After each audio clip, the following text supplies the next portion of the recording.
Alors, nous avions dit que ArcMap a deux parties. Si vous regardez ici en bas, il y a le Data View et là, il y a les Layout View. Alors, pour ajouter la légende sur une carte, vous devez être en mode Layout View. Donc ici, ça vous montre même comment ça vous donne l'aperçu avant impression. Je peux supprimer ça ici qui existait déjà. Ça vous montre l'aperçu avant impression. Normalement, votre carte vient toujours avec dans les modes portrait. Si je viens ici comme ça vient toujours en mode portrait. Et votre carte, c'est ça ici. Vous devez maintenant voir comment vous allez centraliser ça sur le papier pour jouer avec l'esthétique. Alors, nous avions dit, pour changer l'orientation du papier, vous devez faire clic droit à l'espace vide. Vous allez sur Page and Print Setup. Là, ça va vous donner les paramètres de votre imprimante par défaut qui est là. Maintenant, si vous voulez personnaliser, par exemple, vous pouvez vouloir, vous êtes en train de travailler une carte qui sera imprimée sur une bâche. Les caractéristiques ou les mesures d'une bâche ne sont pas les mêmes que les mesures de papier A4. Parce que les imprimantes, des fois, la plupart des imprimantes que nous utilisons dans des bureaux, ce sont des imprimantes qui nous impriment des papiers A4. Mais si vous voulez personnaliser, vous voulez imprimer sur un autre format différent du papier 4, là, vous devez décocher ici. Là où on a dit Use Print Paper Settings, vous devez décocher là-bas et vous choisissez le format. Si vous prenez quel papier, de quelle dimension. Si les dimensions dont vous cherchez ne sont pas là, vous pouvez choisir Custom. Et là, vous-même, vous allez personnaliser. Si la largeur sera, vous pouvez mettre en millimètres. Si la largeur sera combien de millimètres et la hauteur sera égale à combien de millimètres. Et aussi, est-ce que vous voulez mettre ça en mode portrait ou bien paysage? Le choix dépendra de votre carte, de la dimension de votre carte. Par exemple, je prends ça et je prends mon papier au format A4. Donc, c'est juste une petite carte qui sera insérée dans un rapport. Alors, c'est ça. C'est ça ma carte. Et là où il y a les carrés ici, ça veut dire que c'est là où ma carte va s'arrêter. Et je peux maintenant, pour des raisons de lisibilité, je peux maintenant je peux augmenter le zoom ici. Où est-ce que je vais trouver ça? C'est ici. Zoom in. J'augmente le zoom de ma carte. Par exemple, jusque là. Alors, comme vous voyez là-bas, il est vrai que ma carte est devenue trop grande, mais les éléments qui sont à l'intérieur ne sont pas visibles.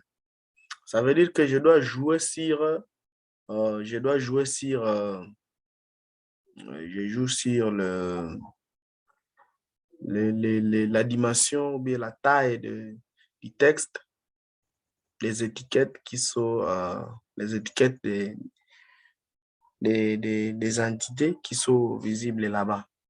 Par exemple, pour Nord Kivu ici, nous avions dit pour modifier, on peut soit faire clic droit sur la couche et puis Properties, soit carrément on va directement ici à côté de Labeling, là où il y a le Label Manager. Lorsqu'il est ouvert, il me présente deux couches exactement comme les deux couches qui sont chargées ici dans la table de contenu. Alors, pour augmenter la taille du Nord Kivu, je sais que c'est dans la couche province RDC. Et là, je vais maintenant augmenter la police. Au lieu de 8, par exemple, je mets 18. Quand je fais appliquer, vous voyez qu'au moins quand même là-bas, Nord Kivu vient d'être visible. Je peux changer les couleurs et autres choses comme on les faisait la fois passée. Je fais OK. Je fais même chose pour les différents points. Donc, les points importants, je coche sur Default. Et puis, je augmente leur taille, par exemple, à 12. Je vois comment ça va se comporter. OK. Là, c'est au moins quand même aussi visible. Si je veux, je peux aller au-delà même de ça. Je mets 16, appliquer. Voilà, par exemple. Et je fais OK. Alors, si je suppose que je finis avec la mise à jour, disons la mise à page de mes étiquettes, je peux maintenant, un instant, je n'appelle.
OK, excusez. Alors, une fois que vous avez fini avec cette mise à page, maintenant, où est-ce que vous allez trouver, où est-ce que vous allez trouver les aimants de votre légende? C'est facile. Vous allez justement venir dans le menu insertion et puis vous dites Legend. Vous cochez là-bas. Il vous montre toutes vos couches là-bas. Maintenant, c'est à vous de préciser les couches ou bien les symboles des couches que vous voulez que ce soit visible sur votre carte. Alors, nous avions dit, deux fois, vous pouvez avoir plusieurs couches, ça veut dire automatiquement plusieurs symboles. Et si vous voyez que c'est beaucoup, vous pouvez les mettre sous forme de colonnes. Au lieu d'avoir une seule colonne, par exemple, vous pouvez dire 2, 3, 4 selon les éléments que vous êtes en train de voir sur vos différentes couches. Je fais suivant. Et là, on me demande le nom qui sera le titre de ma légende. Si je suis en train de faire une carte en anglais, je peux laisser comme ça Legend. Si c'est en français, je vais écrire légende comme ça se dit. Alors, ici, je peux personnaliser. Ce titre ici aura quelle couleur, quelle taille, aussi avec quelle police. Voilà. Est-ce qu'il faut que ça soit en grand, en italique ou bien souligné? Est-ce qu'il faut que ça soit à gauche, à droite, disons à gauche, au centre, ou bien justifié? Donc, tout cela, vous devez personnaliser là-bas. Une fois que vous avez fini, vous allez faire suivant. Après ça, vous allez maintenant déterminer est-ce que votre légende aura ce qu'on appelle des bordures. Est-ce que vous voulez que le texte qui sera dans votre les textes de votre légende, est-ce que vous voulez que ce soit encadré par bordure? Si oui, vous devez sélectionner la taille de bordure, si ça sera de combien. Voilà. Et aussi, vous personnalisez la couleur des fonds, donc l'arrière-plan de ce cadre-là qui va encadrer votre légende. Une fois que vous avez fini, vous faites encore une fois suivant. Et là, on vous demande, ici, à ce niveau, ce sont les couches qui ont les polygones qui vont s'afficher. Vous pouvez aussi personnaliser comme vous voulez, suivant. Et là, vous pouvez personnaliser les textes, disons les titres, les espaces entre les titres et les éléments de votre légende, les espaces entre les colonnes, les espaces entre les étiquettes, et ainsi de suite. Et à la fin, vous allez dire finish. Votre légende apparaît là-bas. Vous voyez que le texte aussi est trop petit pour augmenter. Vous pouvez tirer comme ça et ça apparaît sur votre carte. Maintenant, ces noms, comme ces noms, les noms qui sont en train de s'afficher ici sur votre légende, ça sera exactement les noms de vos couches qui sont ici. Donc, si vous modifiez les noms d'une couche là-bas, automatiquement, ici sur la légende, ces noms-là sera modifié. Là, on a ajouté juste la légende. Or, à part la légende, il y a encore d'autres éléments qui doivent être visibles sur la carte, notamment l'orientation ou bien le nord géographique. Où est-ce qu'on va trouver ça? C'est toujours dans le menu insertion. Et puis, on vient sur North Arrow. Et là, il y a plusieurs formes. C'est à vous maintenant de choisir selon les standards de l'entreprise ou bien de l'organisation là où vous travaillez. Il y a vraiment plusieurs, comme vous êtes en train de le constater là-bas. Donc, vous allez choisir ce qui vous plaît, mais ce qui répond aux standards de votre organisation. Bon, je peux prendre par exemple ça ici. Et ici, je peux personnaliser maintenant, je peux personnaliser l'apparence de ces nord géographiques. Si je vais sur Properties, là, on va me donner la possibilité de changer la couleur même. Il peut arriver que, par exemple, ma carte ici a une couleur d'arrière-plan. Alors, si je constate que la couleur qui est par défaut de mon nord géographique, lorsque je vais l'insérer là-bas, ça ne sera pas visible à cause de la couleur d'arrière-plan qui est ici. Je peux personnaliser maintenant, au lieu d'avoir cette couleur noire ici, je vais changer et mettre la couleur qui va concorder avec la couleur d'arrière-plan qui est là-bas. Je fais appliquer et puis je fais OK. Et elle a fait OK. Vous voyez, le nord est là. Si je veux aussi, lui aussi, je peux augmenter sa taille et je peux le poser n'importe où là où je veux. L'essentiel est que ça soit sur la carte parce que ça va permettre à quelqu'un qui va lire la carte de savoir où se trouve le nord. Et là, il peut savoir, il peut directement naviguer sur la carte sans souci. À part ça, il y a aussi ce qu'on appelle la barre d'échelle, la règle d'échelle. C'est toujours dans les menus insertion. Et vous voyez scale bar. Voilà. Là aussi, il y a plusieurs formes. Vous choisissez la forme qui vous convient. Par exemple, je prends ça ici. Et là aussi, vous pouvez personnaliser les couleurs et ainsi de suite, comme on a fait pour l'orientation. Quand je fais OK, ça tombe là-bas. Rappelez-vous, la fois passée, nous avons expliqué qu'est-ce que ce texte qui est ici veut dire. Alors, je peux augmenter. Je voulais changer d'abord Vous voyez, l'unité ici est à mile. Je voulais mettre ça à kilomètre. Le fait juste de double-cliquer sur l'objet, il va m'amener ses propriétés. Alors, je dis l'unité, j'ai choisi plutôt kilomètre. Ici, kilomètre. Et le symbole de kilomètre, nous savons que c'est km. Vous pouvez choisir le nombre de divisions. Donc, nous voulons que notre barre puisse avoir combien de divisions pour mettre là-bas.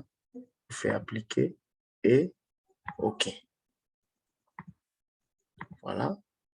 Si je veux, je peux tirer ici pour que le texte soit un peu clair. La fois passée, nous avions dit qu'est-ce que ce texte qui est ici sur la règle veut dire. Ça veut dire tout simplement que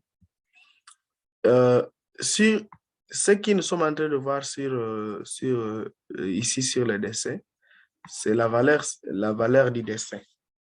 Alors que nous avions dit que c'est difficile de représenter, par exemple, le Nord Kivu sur un papier en utilisant sa taille réelle parce que nous n'aurons pas le papier qui aura exactement cette taille. C'est pourquoi nous passons à l'utilisation de l'échelle. Donc, nous voyons comment nous pouvons diviser, nous pouvons avoir une fraction qui est en train de diviser la valeur réelle pour être représentée sur les dessins. Alors, cette règle veut dire quoi? Ça veut dire que d'ici, ça c'est sur le papier. Alors, dans le monde réel, ça veut dire que d'ici jusque-là, il y a 120 km. Donc, ça peut vous aider aussi à mesurer. Par exemple, vous pouvez avoir un village à ce niveau ici et vous voulez mesurer. Par exemple, vous voulez savoir entre ce village qui est ici et là-bas, il y a combien de kilomètres déjà? Je vais vous montrer qu'il y a 180 km. Et rappelez-vous, mettez toujours ça à tête.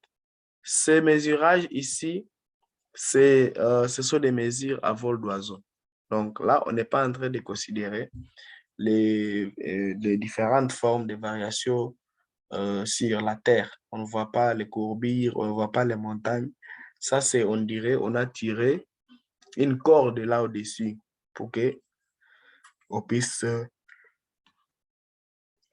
on puisse mesurer le point, disons, on puisse mesurer la distance entre les deux points. Il y a aussi un autre outil, toujours ici de ArcGIS, qui peut vous aider à mesurer, à faire des mesures. C'est ça ici. Meja. Si vous cliquez sur l'outil Meja ici et que vous choisissez que vous voulez choisir, vous voulez faire la distance que ce soit à kilomètres. Alors, si vous vous positionnez à un point ici, X, et que vous tirez jusqu'au point Y, automatiquement, il est en train de vous montrer cette distance-là, ici, au niveau d'ici. Il est en train de vous montrer si c'est combien de kilomètres. Vous voyez? Alors, je peux essayer sur notre règle. Vous voyez? C'est exactement ce que nous sommes en train de dire. Ça donne exactement la même chose comme ce que nous avions dit. Donc, ça aussi, ça peut vous aider à faire des mesures. Vous pouvez avoir vos points. J'ai par exemple mon point ici, Butembo. Butembo est là-bas. J'ai mon point Beni. Je peux vouloir mesurer la distance entre Butembo et Beni. Mais tout en sachant que le point que j'ai nommé Butembo, c'est un point quelconque de la ville de Butembo. Et le point Beni, c'est notre point quelconque de la ville de Beni. Alors, si vous trouvez une distance supérieure ou égale à celle que vous connaissez, et d'ailleurs, ceux qui ont donné ces valeurs-là aussi, il faut considérer certains points comme repères. Par exemple, on peut considérer le rond-point Nyamwisi de Beni et le rond-point VGH de Butembo. Et puis, on fait maintenant le mesurage. Voilà, donc cet outil peut vous aider à faire les mesures. Quand vous avez ajouté cette règle, ce n'est pas tout. Nous disons qu'une carte a toujours un titre. Alors, vous devez aussi insérer les titres de votre carte. Où est-ce que vous allez trouver ça? C'est toujours dans le menu insertion. Donc, lorsque vous êtes en train de personnaliser votre carte, presque tous les outils se trouvent dans le menu insertion. Insert. Vous cliquez sur insert et vous choisissez title. C'est ça. Là, vous mettez maintenant le titre de votre carte. Par exemple, nous disons OK, zone d'intervention, projet PL,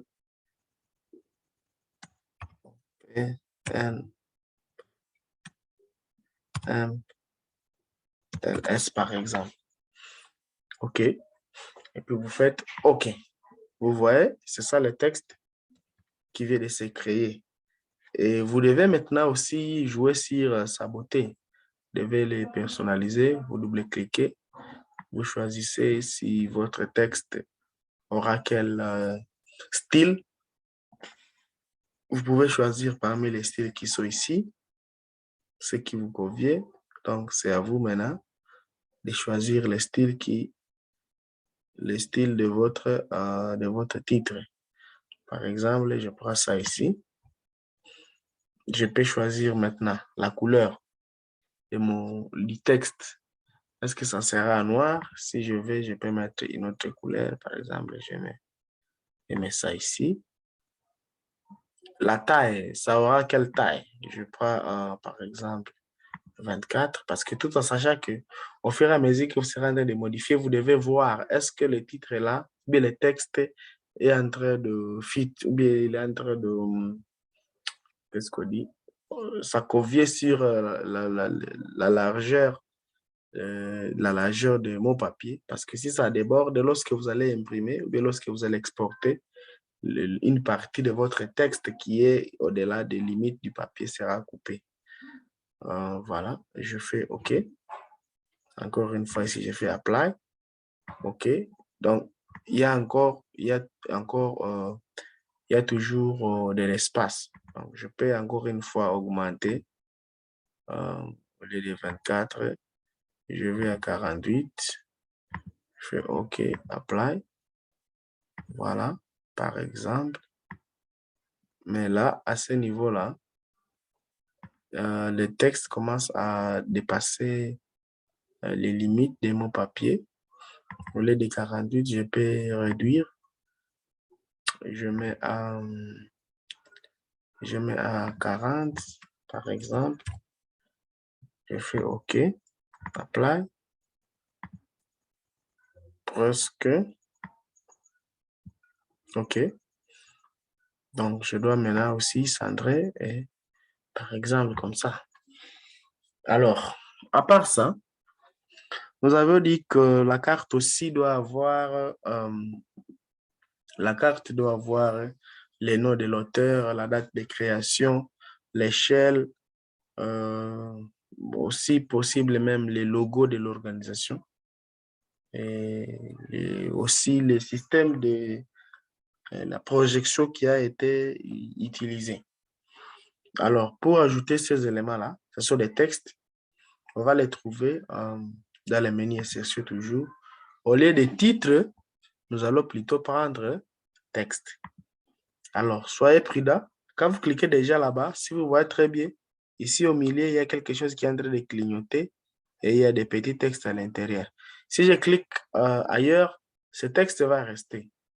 Et quand je vais exporter ma carte, il y aura quelque part là où on a écrit texte. C'est pourquoi vous devez bien ouvrir les yeux quand vous êtes en train de finaliser. Vous pouvez avoir inséré un élément et vous n'avez pas modifié, mais à l'exportation, ça sera visible sur votre carte. Alors, les textes ici, j'ai dit par exemple, auteur,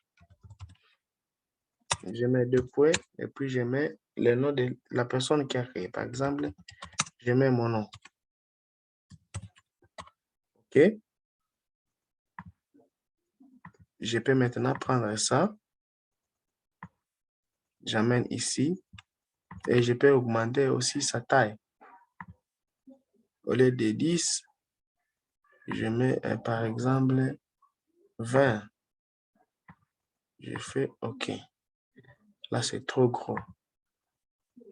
Je prends en 15, par exemple. Appliquer. Je le mets ici. Je peux toutefois aussi changer le style de la police. Ça, on connaît déjà comment on peut faire. Alors, j'ai déjà mis l'auteur. Je peux copier et je colle. Je duplique ça.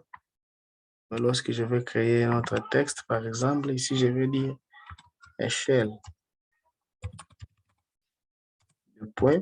Rappelez-vous que l'échelle toujours est de la forme est sur. Parce qu'il est en train de vous montrer la fraction ou bien l'équation qui existe entre la valeur d'IDC et la valeur réelle. Si vous avez une échelle qui a une grande valeur sur les dénominateurs, là, vous mettez à tête que c'est une trop petite carte. Et si vous avez une carte avec une petite valeur au dénominateur, donc c'est une carte qui est grosse, une grande carte. Alors, je vais mettre S sur... Où est-ce qu'on va trouver l'échelle de notre carte? C'est toujours visible à ce niveau ici. S sur des millions. 3. 1, 2, 3. Je fais appliquer. OK. Je dois mettre aussi quoi? Je dois mettre la date de création, par exemple. Je mets, par exemple, date de création. Parce que, rappelez-vous, lorsqu'on faisait les théories, on disait, on peut avoir des changements. Alors, si vous ne mettez pas aussi les dates, la personne qui viendra vous lire X temps après, il va penser que vous avez mis des erreurs. C'est aujourd'hui le 9 juin en 2022. Je fais appliquer. Alors, je dois aussi mettre si je suis de quelle organisation. Ça, je peux mettre même à côté de mon nom ici. J'ai fait espace. Par exemple, Africa Dev. C'est juste un exemple. Donc, je suis de Africa Dev. Et voilà. Alors, le nom de l'organisation, c'est ça ici. L'échelle, c'est là. Et la date de création, c'est ici. Alors, ce qui reste, c'est quoi? La projection utilisée. Projection. Vous avez dit Mercator. Vous pouvez aussi utiliser le système de coordonnées géographiques que vous avez utilisé. Vous avez dit c'est quoi? C'est le WGS 1984, si vous vous souvenez très bien. Alors, après avoir mis ça, vous devez aussi mettre la source. Où est-ce que vous avez enlevé vos données que vous avez utilisées pour produire votre carte? Alors, source, je peux ajouter ça au niveau des dates. Ici, je dis source, point. Les sources, vous les savez. Si vous avez téléchargé les données quelque part sur un site, vous mettez le nom de ce site-là. Par exemple, les limites ici, on avait enlevé ça sur le site de Ocha. Si vous avez aussi vous-même fait la récolte, vous allez mettre le nom de votre organisation. Si vous allez utiliser, rappelez-vous, ce que nous avons appelé les base maps, par exemple OpenStreetMap, vous devez aussi faire virgule OSM, ainsi de suite. Alors, je fais appliquer. Donc, ne me condamnez pas à dire pourquoi vous arrivez à arranger comme ça ou cela. Non. L'arrangement dépend des standards de votre organisation. Tout comme ça ici, je peux prendre, je vais mettre ça ici comme un exemple. Alors, vous voyez que presque tout est presque blanc. Vous devez maintenant jouer sur le design, l'esthétique.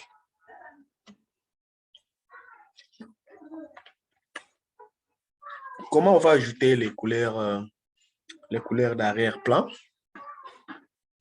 Nous avions dit que c'est en utilisant un outil que nous avons appelé le Neatline, si vous vous souvenez très bien. Les Neatline, on les trouvait où?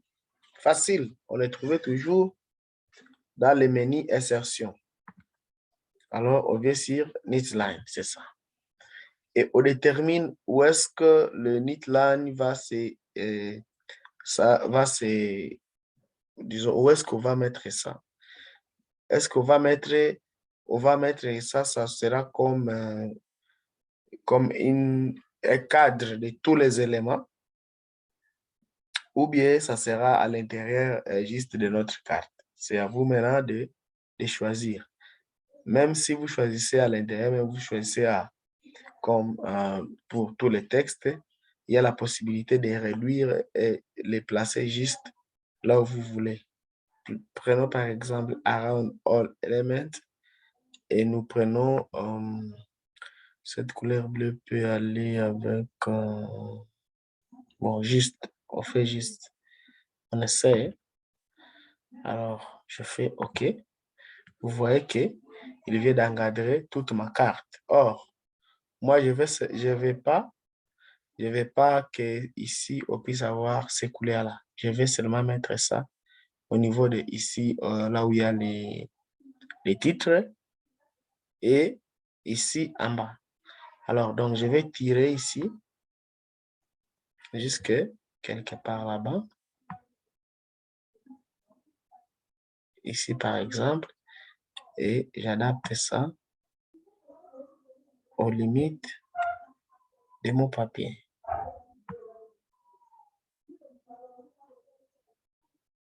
Par exemple,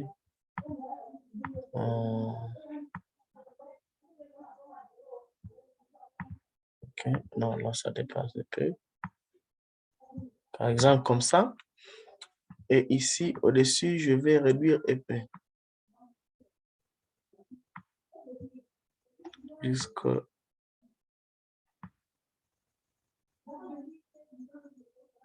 Sorry. Jusque là. Alors, comme j'ai déjà ça, je peux copier. Je peux faire copie, paste. Je ramène ça ici en bas. Ici en bas. Alors, ça vient de cacher le texte que j'avais déjà mis. C'est pas grave. Je tire ici jusqu'à la fin. Alors, pour que le texte puisse apparaître, je vais ramener ça à l'arrière-plan. Donc, je vais faire clic droit. Send to order. Je dis send to back. Et voilà, mon texte réapparaît. Si je veux aussi, je peux changer la couleur de ce texte ici et même le police comme je le disais. Donc, à ce niveau-là déjà, nous venons de faire une carte et nous avons ajouté la légende. Alors, est-ce qu'il y a une question avant que je puisse ajouter une notion que je n'avais pas parlé de ça la fois passée? La personne qui a demandé à propos de légende, est-ce qu'elle a été satisfaite ou bien il y a encore des zones d'ombre? Oui, je crois que c'est Égide qui a demandé.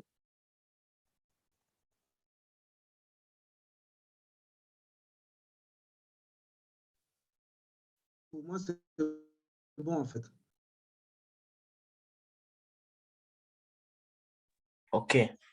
C'est bon. Alors, ce que je voulais vous dire, même si vous avez fini à produire votre carte, vous avez fait par exemple des interventions dans telle ou telle autre province, le fait de faire comme ça ne suffit pas.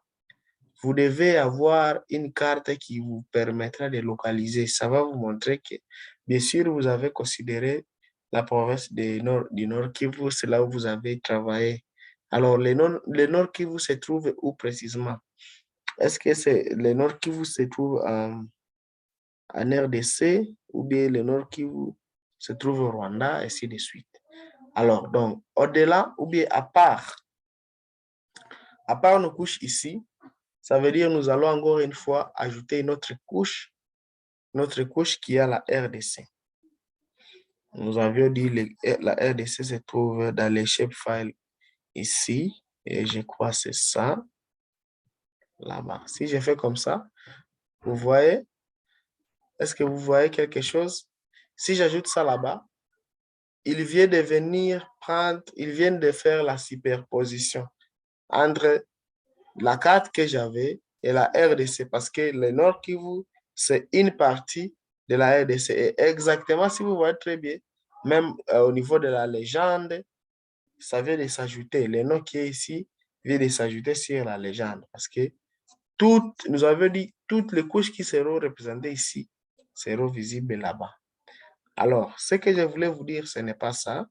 Je voulais que vous puissiez comprendre cette notion. Maintenant, ici, au niveau d'ici, nous allons ajouter, au lieu d'ajouter les layers, nous allons ajouter les frames. Donc, comme un cadre, si vous voyez, frame signifie cadre. Nous allons ajouter ici un cadre dans lequel nous allons insérer maintenant la RDC. Et à ce niveau-là, son nom, le nom de cette couche ne sera plus visible au niveau de la légende. Où est-ce qu'on va trouver les frames? Facile toujours, c'est insertion, data frame. Et voilà. Vous voyez que nous venons d'avoir des carrés. On dirait que vous avez deux cartes. Votre carte principale qui est là où vous avez le Nord Kivu et vos points importants. Et la deuxième carte, c'est maintenant la carte qui va nous permettre, qui va nous faciliter la localisation de notre carte. Maintenant, à ce niveau-là, maintenant, je peux ajouter la RDC. Je ne vais pas ajouter la RDC au niveau d'ici à haut, mais je vais l'ajouter dans le deuxième frame. Et voilà, c'est ça la RDC. Et vous voyez, son nom ne vient pas au niveau de la légende. Là, je peux maintenant, je peux enlever la couleur de remplissage. Je peux mettre ça à non color. Les width de bordure, je peux mettre à 1 et je mets à noir. Je fais OK. Vous voyez, c'est ça. Je crois des fois quand vous êtes en train de voir, vous êtes en train de visualiser des cartes, vous voyez des choses qui ressemblent à ça ici. Alors, ce n'est pas compliqué. Voilà donc comment vous allez chaque fois les ajouter sur vos cartes de vos différents rapports. Alors, après avoir mis ça, ça ne suffit pas. Donc, nous devons voir le Nord Kivu à l'intérieur. Nous devons voir notre carte ici à l'intérieur. C'est facile. Soit nous prenons la couche directement sur les couches existantes ici, soit nous rentrons à sa source. Où est-ce que ça se trouve? Ça se trouve est-ce que ça se trouve dans un file géodatabase ou bien ça se trouve juste comme un shapefile? C'est à vous. Alors, je peux faire la copie de ça ici. Copie. Je vais coller ça dans ce frame. Je fais paste layer. Voilà. Il vient d'apparaître ici, mais ce texte est trop grand parce que au niveau d'ici, vous voyez, nous avions augmenté la taille pour que ce soit visible. Alors, donc, je vais aller sur Label. Attention, quand vous avez déjà deux frames, vous devez dire quel frame est actif, lequel est inactif. Alors, si je vais modifier, je vais faire les propriétés des choses qui sont dans ce deuxième frame. je dois faire que celui-ci soit actif. Donc, je vais faire clic droit et je vais dire active. Alors, quand je viendrai ici, là où nous sommes en train de modifier les propriétés, ce sont seulement les couches de frame qui est actif qui seront visibles. Alors, je clique sur Label Manager. Et vous voyez, ce sont les deux couches seulement qui sont visibles. Et comme la carte a diminué, je peux aussi maintenant diminuer la taille du texte qui est en train de s'afficher dans la province. Vous voyez, avec 8, j'ai fait appliquer. Bon, on peut laisser comme ça, tout comme on peut diminuer, tout comme vous pouvez vouloir supprimer les étiquettes au niveau de cette carte ici. Mais je dois afficher au moins quand même aussi l'étiquette de la RDC. Je vais faire clic droit, je dis Label Feature. Voilà, il m'amène République démocratique du Congo, ainsi de suite. Si je regarde dans la table d'attributs, donc il est en train de tirer son nom ici. Alors, je peux appliquer encore une fois la modification. Ici, je vais sur Editor, Start Editing. Je choisis la couche ici. Je fais OK. Alors, à l'intérieur ici, j'écris par exemple RD Congo. Voilà. Je fais Save, Edit, et puis Stop Editing. Voilà. RD Congo est là. Je peux augmenter sa taille. C'est au niveau d'ici, default de ça. Au lieu de 8, vous voyez 14. Vous voyez 14, voilà. Là, c'est quand même un peu bon. Donc, vous voyez déjà, c'est ça que votre carte. Alors, une chose qui manque ici, parce que nous venons de voir que le Nord Kivu, c'est sûr, le Nord Kivu est à NRDC, mais nous devons encercler ici. Des fois, vous voyez, il y a toujours un carré rouge qui est en train d'encercler votre zone d'intervention. C'est le Neatline toujours. Si vous voulez, vous pouvez prendre déjà le Neatline que vous avez. J'ai fait copier-coller. Maintenant, je viens l'adapter aux mesures de là. Donc, je vais le diminuer comme ça. Et là-bas. Mais vous allez me dire, pourtant, cette couleur reste. C'est facile de modifier ça. J'ai fait double-clic. Le Neatline, pour nous, là-bas, ça doit être transparent. Donc, ça ne doit pas avoir de couleur de background anon. Et les bordures, oui, existent, mais avec la couleur rouge. Vous voyez, appliquer. OK. Vous voyez, ça vient de faire quoi? Ça vient de montrer les limites, ou bien ça vient de encadrer ou bien encercler notre province, tout en démontrant que ça se trouve en RDC. Donc, le fait de créer une carte, si vous ne mettez pas ça vraiment, vous avez fait une erreur grave de localisation de votre parti sur tout un ensemble du pays. OK. Si vous voulez, vous pouvez ajouter les baselines comme je le disais. Disons, les base maps. Les base maps, c'est aussi une autre carte, mais qui est toujours en ligne. Alors, pour l'utiliser, rassurez-vous que votre ArcGIS est en ligne. Donc, au niveau de son icône ici, vous ne devez pas avoir un X quelque part. Vous voyez, avec, j'ajoute les OpenStreetMap, il va se retrouver où? Ici, à ce plus ici. Je dis Add Base Map.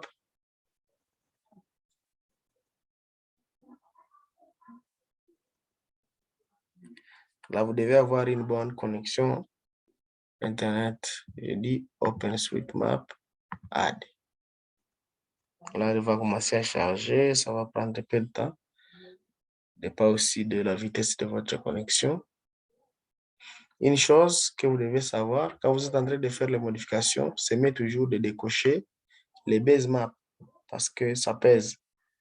Et quand vous allez finir à traiter, maintenant vous allez ajouter ça à la fin. Voilà.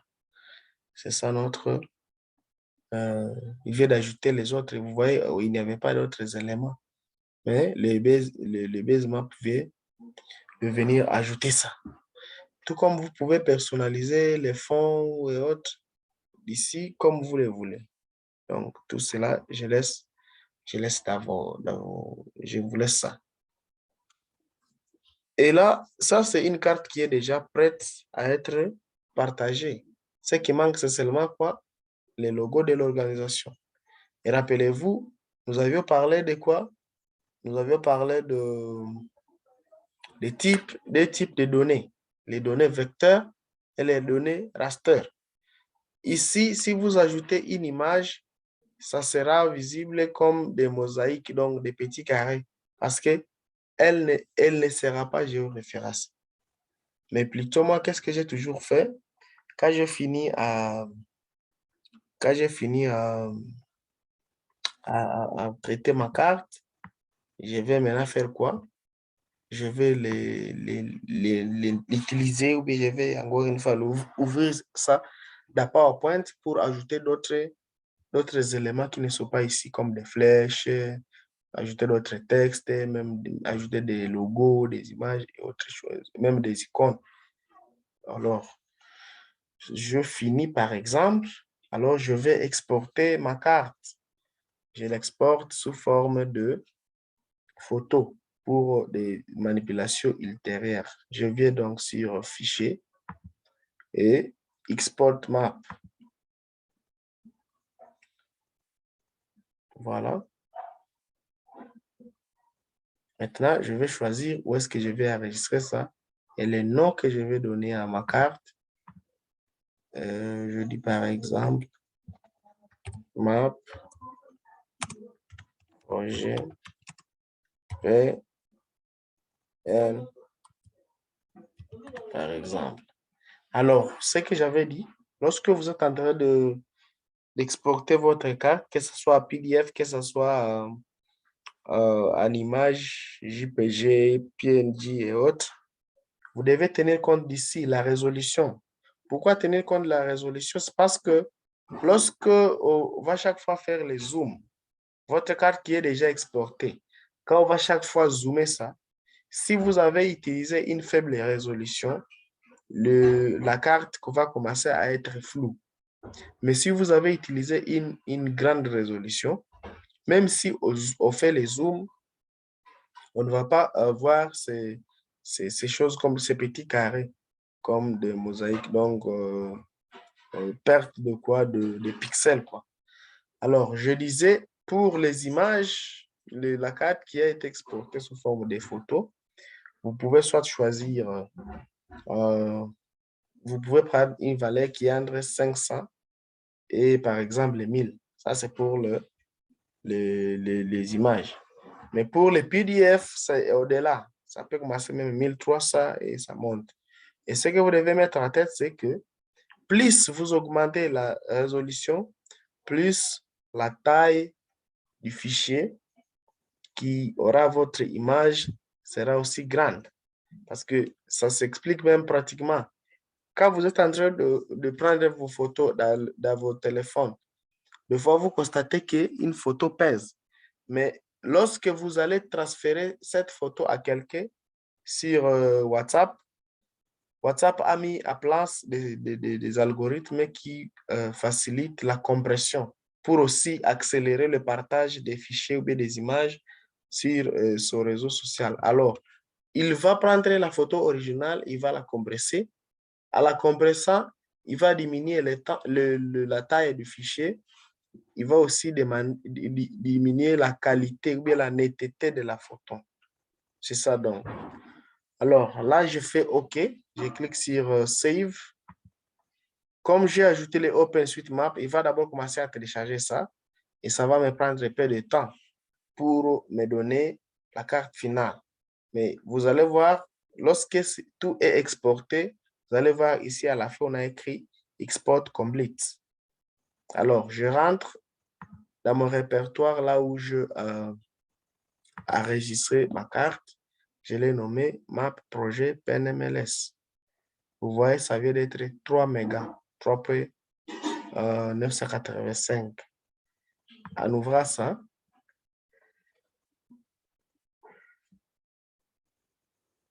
voilà comment ça se présente. C'est ça ma carte. Si j'essaie de dézoomer, vous voyez, quand j'ai fait le zoom, il n'y a aucune partie de ma carte qui a perdu quoi? Sa netteté. Tout est clair. Quand je zoome, tout est clair. Et OpenStreetMap met automatiquement sa signature sur votre carte ici. Alors, ici en bas, si vous avez mis ça à votre carte. Alors, la carte, elle est là. Maintenant, pour la modifier pour d'autres ajouts, je disais, on peut utiliser par exemple PowerPoint, on peut utiliser Word ou bien Adobe Illustrator. Si vous êtes fort dans la retouche en utilisant Adobe Illustrator ou bien Photoshop, vous pouvez l'utiliser. Mais attention là-bas, vous risquez de chaque fois, vous risquez de modifier les étiquettes, bien la vraie position des points. Et là, ça ne va pas relater la réalité. Parce que si vous bougez seulement un point qui est sur la carte, vous le bougez à quelques centimètres, là déjà, vous avez faussé. Ce qui est en train de se voir, ça ne sera pas la même chose que ce qui était dans les données qu'on a importées. Alors, essayons avec PowerPoint.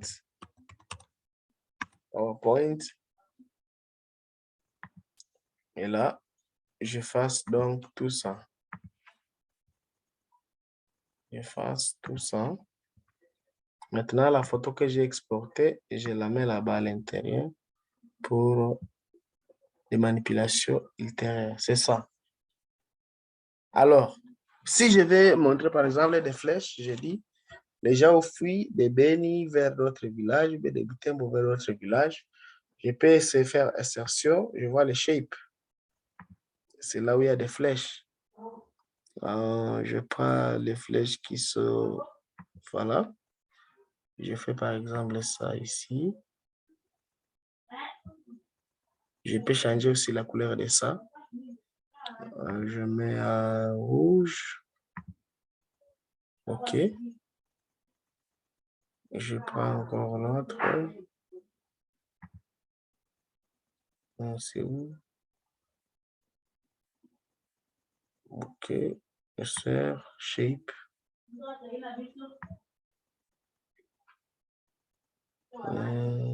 C'est où? OK. C'est ça ici. Donc, oh là là.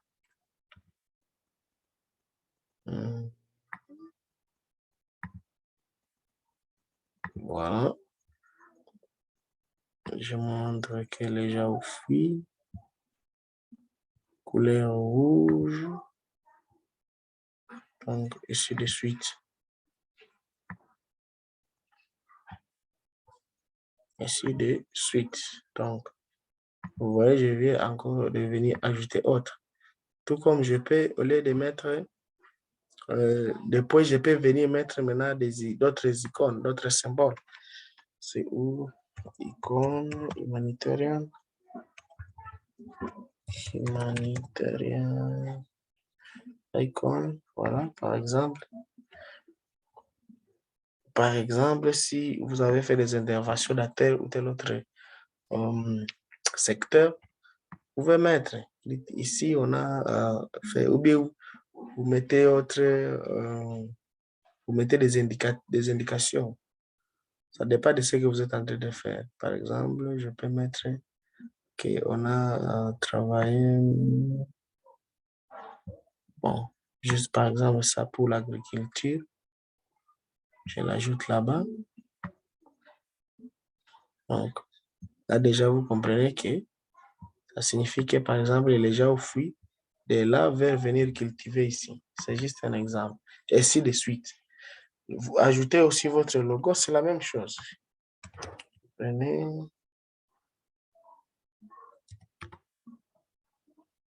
Je crois que j'avais déjà téléchargé ça ici. Ça doit être ça. Exact. Je vais mettre ça aussi sur la carte. OK. Parce que l'image n'est pas, le background n'est pas transparent. Je peux chercher là où je vais mettre ça. Par exemple, même ici. Ou même là au-dessus. Moi, j'ai l'habitude de mettre ça ici. OK? Maintenant, une fois à ce niveau-là, si tout ce que vous avez ajouté ici, vous devez les grouper. Vous devez les grouper avec l'image originale. Donc, je vais faire CTRL-A pour tout sélectionner. Et je viens faire clic droit ici sur un objet qui est déjà sélectionné. Et je clique sur groupe. Pourquoi grouper? C'est pour me permettre à ce que même si j'ai déplacé la carte, tout sera en train de se déplacer avec ma carte. Et au finish, je fais clic droit, j'exporte ça ou bien j'enregistre ça maintenant comme une photo. Save as picture. Je vais mettre ça toujours dans le même dossier. Ici, je dis par exemple, je choisis est-ce que je vais le PNG? Je choisis le JPG. Je vais prendre le même nom, mais j'ajoute ici final. Je fais save. Alors, quand je vais ouvrir ça, final, c'est où? C'est ça. Vous voyez, il a déjà diminué la taille. Au lieu de 3 mégas, il est à 294 kilos. Ça, c'est ce que vous pouvez mettre dans votre rapport et le rapport ne va pas peser. Voilà. Vous avez déjà votre logo. Tout est là clairement. Est-ce qu'il y a une question?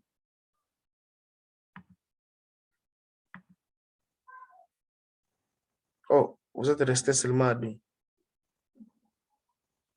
Est-ce qu'il y a une question? Non, c'est bon. En fait. OK. Moi, je suis en train de bien suivre aussi. C'est bon. Alors, lorsque nous sommes déjà à ce niveau ici, nous considérons que nous avons fini la partie de carte statique. Donc là, vous êtes à mesure déjà, à partir de vos données et d'autres shapefiles que vous avez téléchargés, vous êtes à mesure de créer une carte statique. Ce que nous pouvons ajouter, c'est maintenant montrer comment vous pouvez faire une carte qui est dynamique. Donc, une web map, quoi. Donc, une carte qui, à zoomer ici, quand je suis en train de zoomer, je peux voir les autres détails qui se trouvent dans ma carte ici. Parce que vous voyez, la carte qui est statique, comme celle-ci, quand je vais zoomer ici, ça ne me donnera pas d'autres informations. Mais quand je vais produire une carte qui est dynamique, lorsque la carte est à cette échelle ici, certaines informations ne sont pas visibles. Mais au fur et à mesure que je serai en train de zoomer, je vais voir les noms de d'autres points qui vont s'afficher. À part ça, je peux vouloir produire une carte là où je vais chaque fois mettre même des images. Je dis à ces points ici, par exemple, c'est Butembo. Quand je clique sur ces points, que ça me donne des informations supplémentaires. Ça va me donner nombre de populations là-bas, nombre de décès, même les photos. Photos, par exemple, des bureaux qui est au niveau de Butembo là-bas. Même chose pour ici. Ça, c'est possible seulement en utilisant la carte qui est dynamique ou bien la carte qui est en ligne. Et vous avez cette possibilité si vous avez la licence de ArcGIS en ligne. Là, on va vous donner le dashboard. Maintenant, il y a une possibilité de le faire même si nous n'avons pas payé la licence. On le fait en utilisant un compte d'essai et on donne toujours 21 jours. Mais la condition est que vous devez avoir une adresse mail professionnelle. Donc, l'adresse là où il y a les domaines, .org, .com, c'est des choses différentes de Gmail, Yahoo et autres. Donc, vous devez avoir une adresse mail professionnelle. Et là, vous allez maintenant créer votre compte trial de 21 jours. Une fois créé, on va vous donner un espace là où vous allez chaque fois importer vous allez chaque fois importer vos couches et vos points pour produire des cartes dynamiques. Là où vous pouvez même aligner, vous pouvez y ajouter même ce qu'on appelle des graphiques qui vont synthétiser, qui sont en train de donner les résumés, ainsi de suite. Voilà donc, je ne voulais pas commencer cette partie de dynamique maintenant parce que il est presque 21 heures. Si on peut démarrer ça demain en ayant toute l'énergie.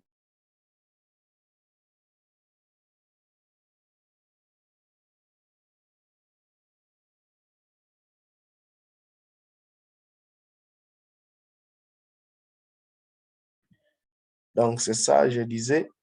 C'est mieux que nous puissions attaquer ça déjà demain pendant les premières heures. Alors, si quelqu'un n'a pas d'adresse email professionnelle, il peut nous dire, je vais voir comment créer pour lui une adresse avec un domaine que je suis en train de gérer pour nous permettre d'être à la page. Mais si nous tous, nous avons des adresses professionnelles, c'est bon. Donc, nous allons y aller, nous tous, au même rythme. S'il vous plaît, monsieur Serge. Oui. J'étais un peu déconnecté. Je reviens. Je trouve la partie d'adresse mail professionnelle. Je ne sais pas si qu'est-ce qui a exigé l'adresse mail professionnelle. Oui, ce qui a exigé l'adresse email professionnelle, c'est la création de comptes d'essai, le compte trial de 21 jours de ArcGIS en ligne. Mais je disais, vous devez avoir une licence pour utiliser ArcGIS en ligne. Mais comme nous n'avons pas de licence, mais au moins quand même, eux aussi, ils donnent à quelqu'un la possibilité d'utiliser leurs produits en ligne pendant 21 jours juste pour apprécier. Si vous appréciez, vous avez aimé et que vous avez des sous, vous avez de l'argent, vous pouvez maintenant acheter. Alors, nous, on va profiter de ces 21 jours-là comme si nous voulons essayer. Mais si ça nous intéresse, on ne va pas acheter parce que nous sommes dans le cadre, nous sommes en train d'apprendre. Alors, nous avions dit, ça c'est possible, la création de ces comptes-là, c'est possible si vous avez utilisé une adresse email professionnelle. L'adresse différente de Gmail, de Yahoo, c'est une adresse qui a le domaine d'une entreprise ou d'une organisation.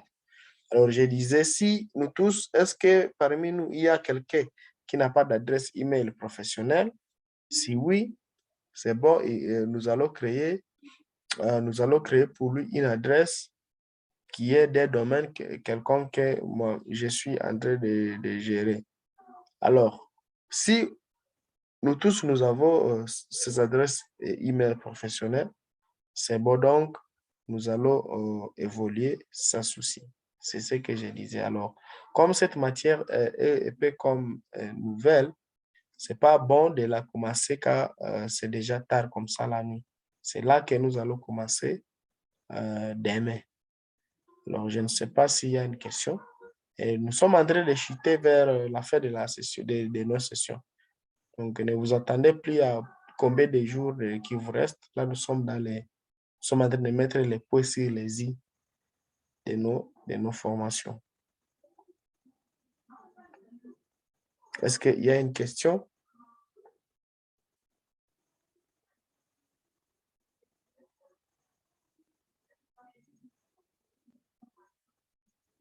OK. De mon côté, il n'y a pas. C'est bon. S'il n'y a pas de questions, alors nous allons compléter la session d'aujourd'hui. Nous allons boucler ça à ce niveau. En vous souhaitant une bonne nuit et une bonne préparation pour la session de demain. Cette fois-ci, nous vous supplions de vous connecter à temps pour que nous puissions aussi finir à temps. Donc, rendez-vous c'est demain, même heure, 19h juste. Bonne soirée et bon appétit à ceux qui vont manger. Merci beaucoup. Excellente soirée à vous aussi. Ok, pareillement.